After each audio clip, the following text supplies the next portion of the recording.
Hello जय हिंद दोस्तों। जैसा कि पीछे आपको वीडियो में बताया गया था कि वेक्टर क्या है, वेक्टर की नीड क्या है और वेक्टर की इंपॉर्टेंस क्या है ना। कहने का मतलब है कि वेक्टर को एक्चुअल में फिजिक्स में किस प्रकार देखेंगे वो हमने सबने पीछे एक इंट्रोडक्शन वीडियो में उसको देख लिया था।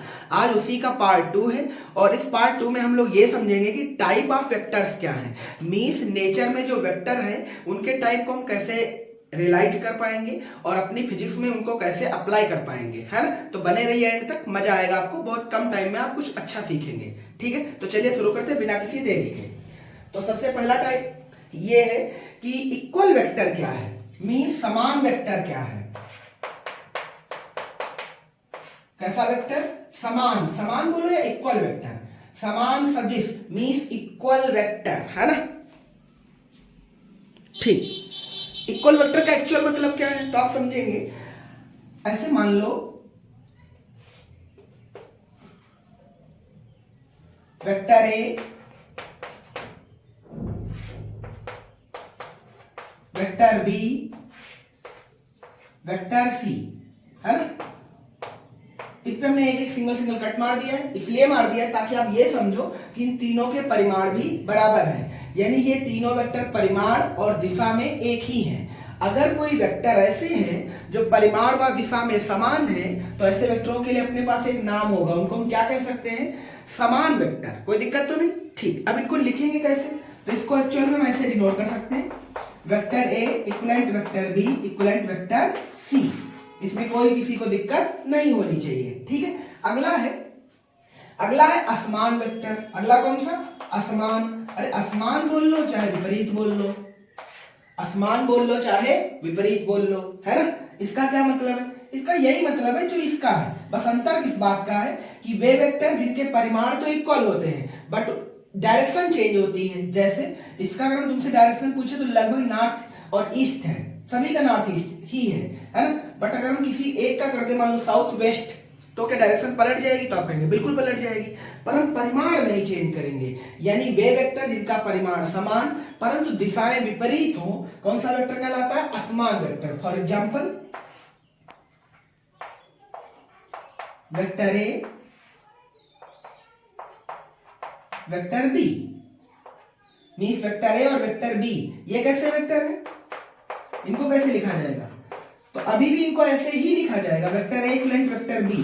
बट जिस वेक्टर की डायरेक्शन चेंज है उसको कैसा वेक्टर लिखेंगे? Negative vector. इसका मतलब साफ है, अगर हमें कहीं दो वेक्टर राशियां ऐसी लिखी मिल जाएंगी तो हम आराम से कह सकेंगे कि जो वेक्टर ए की वैल्यू है वही वेक्टर बी की वैल्यू है। अंतर किस बात का है कि जो वेक्टर बी है वो वेक्टर ए की ठीक विपरीत है। फॉर एग्जाम्पल किसी ऑब्जेक्ट पर 5 न्यूटन फोर्स वेस्ट साइड में लग रहा है और अगर हम कहें उसी ऑब्जेक्ट पर -5 न्यूटन भी फोर्स लग रहा है, बताओ किस दिशा में है? तो आप आराम से कह पाएंगे कि वो ईस्ट दिशा में है। इसमें कोई आफत की बात नहीं होनी चाहिए। ठीक है, तो ये समान वेक्टर हो गया और असमान वेक्टर हो गया। एक समांतर भी होता है, पैरेलल, है ना। पैरेलल सदिश का क्या मतलब है? पैरेलल का एक्चुअल मतलब यही है। ठीक है, समान वेक्टर ही है वो। वेक्टर ए वेक्टर बी, तो ये कैसे वेक्टर है? समान वेक्टर है। ये कैसे वेक्टर है? समान वेक्टर मीन्स समांतर वेक्टर। आप इनको ऐसे भी लिख सकते हैं, दो यहां पर पैरेलल लाइनें डाल करके, यानी vector A parallel vector B, है ना। ठीक, आगे बढ़ते हैं।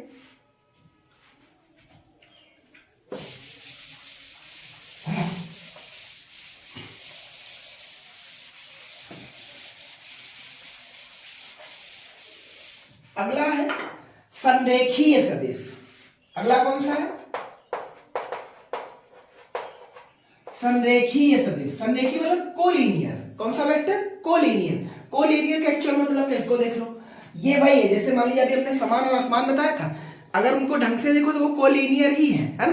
समझने के लिए क्या करते हैं, संरेखीय में दो वेक्टर ऐसे जिनके बीच या तो कोण थीटा 0 होगा और या तो कोण 180 होगा। मीन्स इनके बीच का जो थीटा है वो या तो 0 डिग्री होगा और या तो कितना होगा? 180 डिग्री, है ना। तो अगर कोई दो वेक्टर जिनके बीच कोण 0 डिग्री हो या 180 डिग्री हो, उन वेक्टरों के लिए हम क्या नाम यूज करेंगे, कोलिनियर वेक्टर मीन संरेखीय वेक्टर है ना। तो इसका मतलब साफ है, 0 डिग्री का क्या मतलब है कि दो वेक्टर पैरेलल है, और 180 डिग्री का मतलब है दो वेक्टर एंटी पैरेलल है ना। इसका मतलब क्या है 0 डिग्री का, 0 डिग्री का मतलब ये है वेक्टर ए वेक्टर बी है ना, ये पैरेलल है, तो यहां पर थीटा कितना है 0 डिग्री है ना। ये बातें सब आगे के लिए आप याद रखेंगे।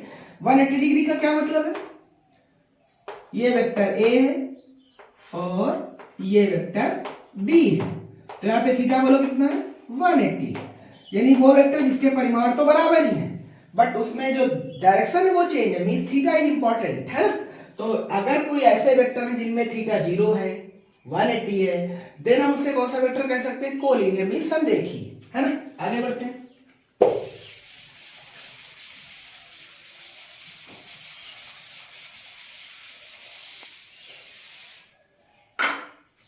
अगला है सप्रारंभिक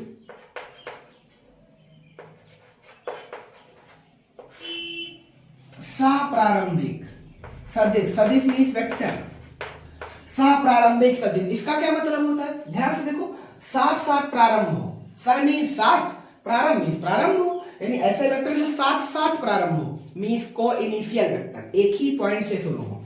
जैसे हमने कहा कोई मूल बिंदु O है, ऐसे हमने बहुत सारे एक ही प्लेन में बहुत सारे वेक्टर ले लिए है ना, ये वेक्टर ए है, ये वेक्टर बी है, ये वेक्टर सी है, देन हम इस वेक्टरों को क्या नाम दे सकते हैं, हम बोलेंगे ये कैसे वेक्टर है, को इनिशियल वेक्टर है, मींस है प्रारंभिक सदिश है। ठीक, अगला है को प्लेनर वेक्टर, कौन सा, को प्लेनर वेक्टर मींस समतलीय सदिश, समतलीय सदिश को अच्छे से समझना है ना, ध्यान से देखना।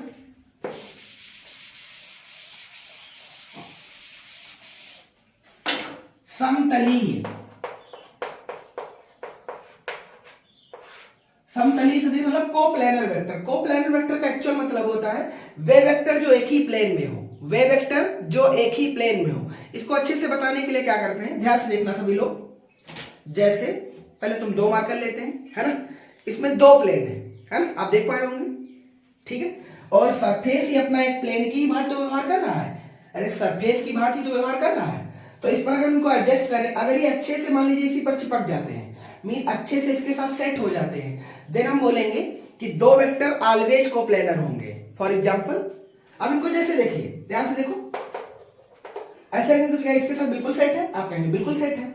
इसको ऐसे रख के देख लो, बिल्कुल, ऐसे रख के देख लो, बिल्कुल, ऐसे रख के देख लो, बिल्कुल, कैसे भी करके रख लो। क्या मेरी बात क्लियर है? मींस अगर हम किन्हीं वेक्टरों को प्लेन पे रखते हैं और वो दो वेक्टर हैं तो वो ऑलवेज ही कोप्लेनर होंगे, बट अगर वो तीन हो जाए, फॉर एग्जांपल अभी तक ये दो थे, एक तीसरा और लिया, vector A vector B vector C, अगर ध्यान से देखो तो परिमाण सभी के बराबर, अरे परिमाण सभी के लगभग बराबर, मार्कर की साइज बराबर ही होंगे, क्योंकि आप सभी जानते हैं वेक्टर की जो लेंथ होती है वो उसका मैग्नीट्यूड ही तो दिखाती है। तो जब दो वेक्टर लेते हैं तो ये एक ही प्लेन में होते हैं, बट अगर हम तीसरा भी वेक्टर इन्वॉल्व कर दे तो क्या एक ही प्लेन में है, आप कहेंगे नहीं है ना। तो तीन वेक्टर नहीं भी हो सकते हैं और हो भी सकते हैं, होंगे कब, तो ध्यान से देखना, सपोज एक वेक्टर को ऐसे रखें और एक को ऐसे रखें और एक को ऐसे रखें, तो ध्यान से तो एक ही प्लेन में है, एक ऊपर की ओर दिख रहा होगा, एक नीचे साइड में, एक उधर, यानी ये तीनों सरफेस पे चिपके हुए हैं, तो इस कंडीशन में ये कोप्लेनर है, यानी कि दो वेक्टर ऑलवेज कोप्लेनर होते हैं, पर अगर तीन वेक्टर राशियां हैं तो वो हो भी सकती हैं और नहीं भी हो सकती हैं, मींस कोप्लेनर हो भी सकते हैं और नहीं भी हो सकते हैं, कब, जब वो तीन होंगे, मींस 3D कंडीशन में होगा है ना। पर इसका मतलब सिंपल सा बताते हैं कि जो 2D डायग्राम होंगे वो ऑलवेज कोप्लेनर होंगे और जो 3D होंगे वो कोप्लेनर नहीं होंगे, मींस वो प्लेन से बाहर होंगे। जैसे कभी आपने घन घनाभ के डायग्राम तो बनाए होंगे, वो देखना कभी ध्यान से, वो सरफेस से बाहर नजर आते हैं और ऐसा लगता है उठे हुए हैं, है ना। ठीक, जैसे इनके डायग्राम भी बना ही देते हैं। तो सबसे पहले एक 2D का डायग्राम खींचते हैं। 2D मेरे ख्याल से आप जानते ही होंगे, अरे स्क्वायर या रेक्टेंगल ले सकते हैं आप, है ना। इसमें दो डायमेंशन है, कितनी डायमेंशन है, तो ये आराम से सरफेस पे दिख रहा होगा आपको, है ना। पर वहीं पर अगर हम एक घनाभ को ड्रा करते हैं,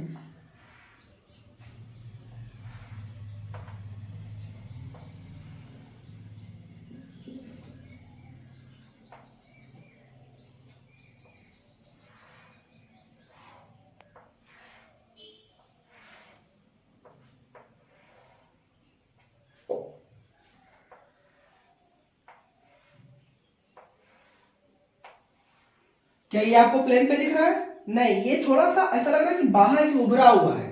मेरी बात समझ में आ रही है सभी को?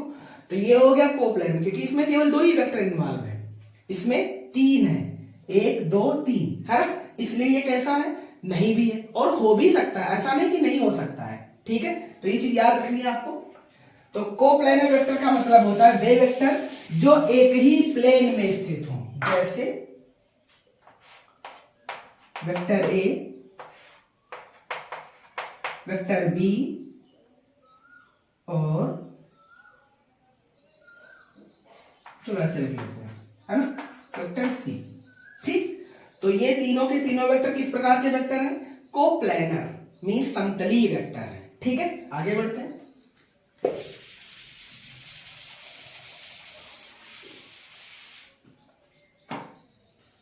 अगला है इंपॉर्टेंट वेक्टर है ये एकांक वेक्टर। कौन सा वेक्टर? एकांक वेक्टर। इसका परिभाषा में साफ साफ लिखा है वो वेक्टर जिसका यूनिट वैल्यू 1 हो, मींस जिसकी वैल्यू 1 हो, मींस वो वेक्टर जिसका परिमाण 1 हो, मैग्नीट्यूड 1 हो, वो कौन सा वेक्टर कहलाएगा? एकांक वेक्टर। ठीक है, बट ये वेक्टर काम का क्यों है? तो ये फिजिक्स में केवल एक ही काम करता है, डायरेक्शन दिखाने के लिए।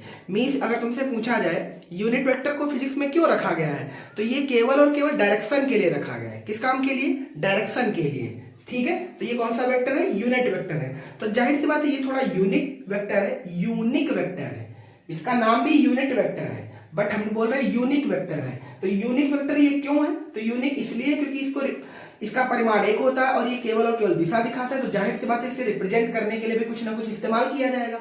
अभी तक हम वेक्टर को इस्तेमाल करने के लिए क्या करते थे? उस पर तीर लगाते थे। क्या लगाते थे? तीर। बट इस वाले वेक्टर को रिप्रेजेंट करने के लिए तीर नहीं लगाया जाता है, इसको लिखने के लिए कुछ और। फॉर एग्जाम्पल हमने कहा ए एक एकांक वेक्टर है, कोई राशि है ए, है ना, जो एक एकांक वेक्टर है। एकांक वेक्टर है, इसका मतलब ये साफ है कि ए की वैल्यू 1 है, ए की वैल्यू 1 है। ठीक है, तो बोलो फिर जो ए होगा, तो ए को रिप्रेजेंट करने के लिए क्या करेंगे? ए को रिप्रेजेंट करने के लिए उस पर एक ऐसे ये वाला निशान लगाएंगे, ये वाला, है ना, और इस निशान को हम लोग पढ़ेंगे क्या? तो याद रखना, हम इसे बार बार ये बोलेंगे और आपको कोई दिक्कत इसमें नहीं होनी चाहिए। ठीक, कै, क्या बोलेंगे? कै। जैसे अभी तक हम पीछे राशियों के ऊपर तीर लगाते थे, तो इसे पढ़ते थे वेक्टर ए। क्या पढ़ते थे? वेक्टर ए या ए वेक्टर। इसे क्या पढ़ेंगे? कैप ए या ए कैप। ठीक है, तो जब भी कैप वैल्यू बोले तो आप याद रखना कि हम किसकी बात करेंगे? यूनिट वेक्टर की। और इस वेक्टर की खास बात ये होती है इसका परिमाण 1 होता है और दिशा ही होती है केवल। ठीक है, तो आगे बढ़ते हैं इसको। अब इसको लिखने के लिए एक अपने पास फार्मूला भी है। जैसे अगर मुझे वेक्टर ए का एकांक वेक्टर लेना है, मींस वेक्टर ए का एकांक वेक्टर लिखना है, तो इसके लिए करते क्या है? वेक्टर ए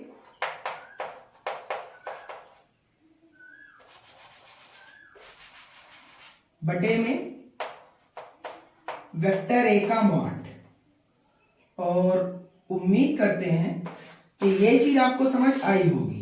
है, इसका क्या मतलब है? यानी अगर हम किसी राशि का एकांक वेक्टर निकालना चाहेंगे तो फार्मूला फिर क्या लिखेंगे? तो उस राशि का वेक्टर सहित परिमाण ले लेंगे, मींस डायरेक्शन सहित परिमाण ले लेंगे, बटे में उसके परिमाण से इसमें भाग लगा देंगे। ठीक है, तो वो क्या हो जाएगा? Cap A. Cap A means एकांक वेक्टर। तो ध्यान से देखो, तो वेक्टर ए की जितनी वैल्यू है, क्या वेक्टर ए के मॉड की भी उतनी ही वैल्यू है? अरे सेम तो वैल्यू है, बट दिशा इसकी वही होगी जो वेक्टर ए की होगी। फॉर एग्जाम्पल अगर हमने कहा वेक्टर ए ईस्ट डायरेक्शन में, किस डायरेक्शन में? ईस्ट डायरेक्शन में है, तो फिर कैप ए की डायरेक्शन क्या होगी? तो कैप ए की डायरेक्शन भी ईस्ट में ही होगी, बस इसका मैग्नीट्यूड 1 होगा, मैग्नीट्यूड 1 होगा। मींस ये केवल और केवल फिजिक्स में किस काम के लिए रखा गया है? डायरेक्शन दिखाने के लिए। किसको दिखाने के लिए? डायरेक्शन। तो याद रखना है कि एकांक वेक्टर फिजिक्स में इंपॉर्टेंट होने वाला है, और इसको लिखने के लिए अक्षर के ऊपर क्या लगाते हैं? कैप लगाते हैं। और इसका परिमाण कैसे लिखते हैं? तो A cap equivalent vector A बटे वेक्टर ए का मॉड। तो जाहिर सी बात है इसका कोई यूनिट नहीं होगा, मींस मात्रक नहीं होगा, है ना, ओनली डायरेक्शन, ओनली डायरेक्शन। ठीक है, आगे बढ़ते हैं। अब जो कोप्लानर, अभी हम 3D की बात कर रहे थे 3 डायमेंशन में, तो 3 डायमेंशन में इसको और लिखना सीखते हैं, है ना। तो ध्यान से देखेंगे, एक वेक्टर हमने लिया एक्स प्लेन में, अगला वाई में, अगला जेड में, ठीक है। और ये किसी मूल बिंदु से है। आप ध्यान से देख पा रहे हो तो दोनों, हर दो वेक्टर के बीच थीटा 90 मींस परपेंडिकुलर है।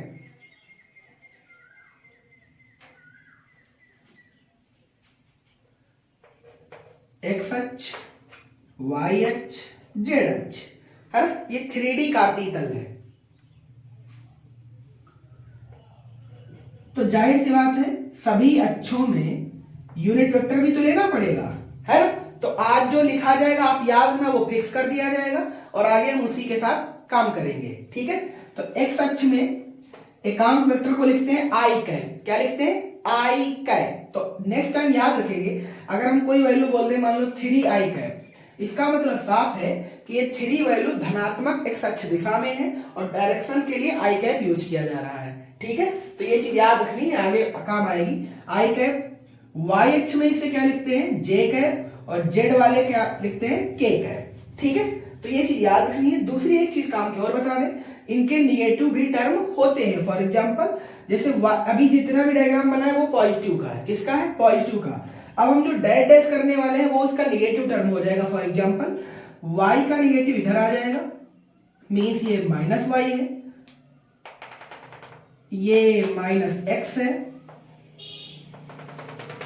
और ये माइनस जेड है, ठीक है। तो जाहिर सी बात है हम इधर लिख सकते हैं माइनस जे कैप, इधर लिख सकते हैं माइनस आई कैप और इधर डिनोट कर सकते हैं माइनस के कैप।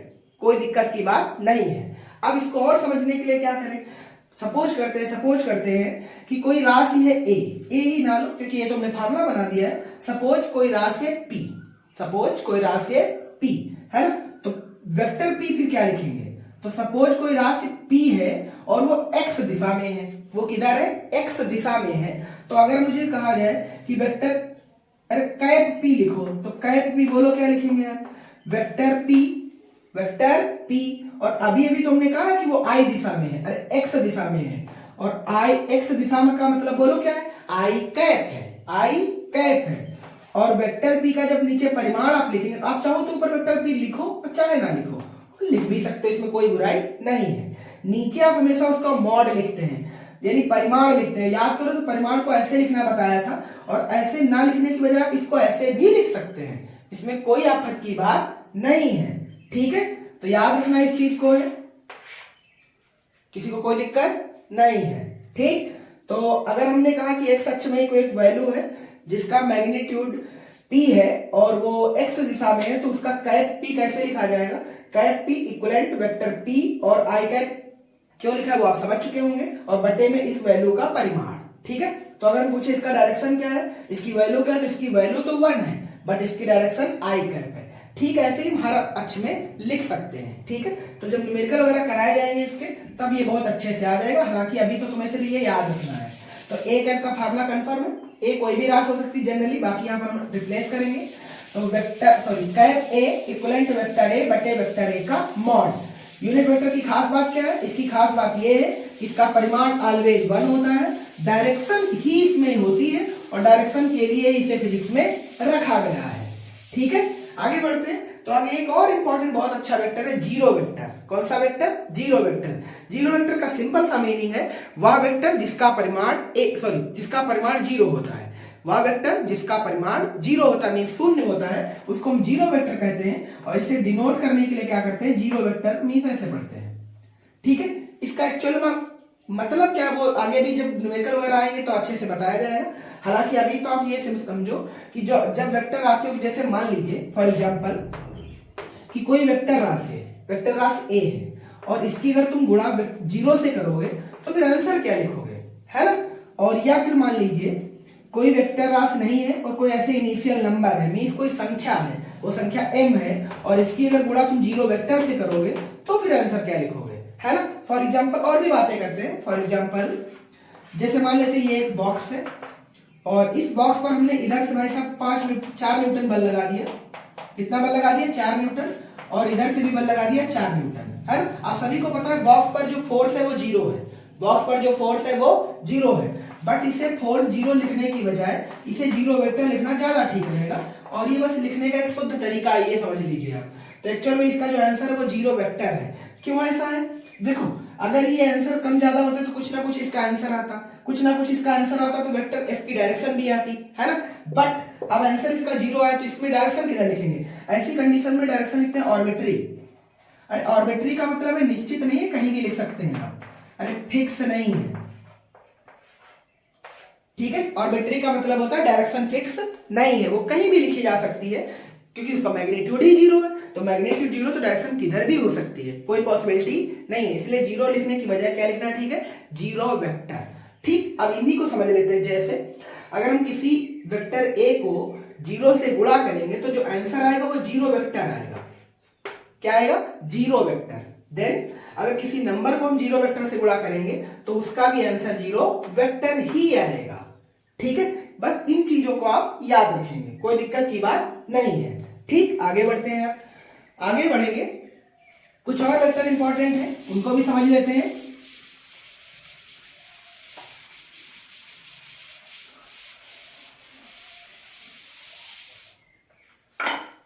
इसको समझते हैं। ये थोड़ा अलग से दे रखे और इन्हें समझना बहुत आपके लिए इंपॉर्टेंट होगा, है। स्थित vector means position vector. Position vector का एक्चुअल मतलब क्या है? मान लेते हैं कोई प्लेन है एक्स वाई, है ना, और ये इसका मूल बिंदु है ना।